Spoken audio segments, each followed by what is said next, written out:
আজকে তো আমরা শপিং মলে আসছি, আজকে অনেক কিছু কেনাকাটা করব আমি। আরে এখানে এগুলো কি? এগুলো তো দেখি আপেল। আরে ওই মেয়েটা ওখানে কি করতেছে? আমরাও তো শপিং মলে চলে আসলাম। আরে ওইখানে তো দেখি চকলেট। মা আমি চকলেট নিব। আরে তুই তো ভালো করে জানিস যে আমাদের কাছে তেমন একটাও টাকা নেই, চল আমার সাথে। আরে ওই মেয়েটা চকলেট নিতে চাইলে ওর মা নিয়ে দিল না। মা তাড়াতাড়ি তুমি আমার সাথে আসো তো। আরে কি হলো তোর আবার? আমি যে এই চকলেট গুলো নিব। আরে না না, এটা নেওয়া যাবে না। আরে মা প্লিজ প্লিজ নেই না। আচ্ছা ঠিক আছে, এত করে বলতেছিস তাহলে নে। আচ্ছা মা, থ্যাংক ইউ তোমাকে।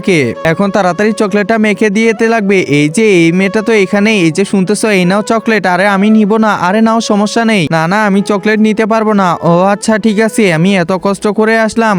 একজন মা কতটা আপন হয়ে থাকে, যার মানেই তাকে জিজ্ঞাসা করে দেখো। তো দেখা যাক বন্ধুরা, এই মায়ের জন্য কে ভিডিওটিতে লাইক এন্ড সাবস্ক্রাইব করে। আর যারা মাকে ভালোবাসো না তারা ভিডিওটি থেকে দূরে থাকো। আর মেয়েটা আমার চকলেটটা নিলই না। যাই হোক, আমি এখন তাড়াতাড়ি চলে যাই। আরে কি ব্যাপার মা?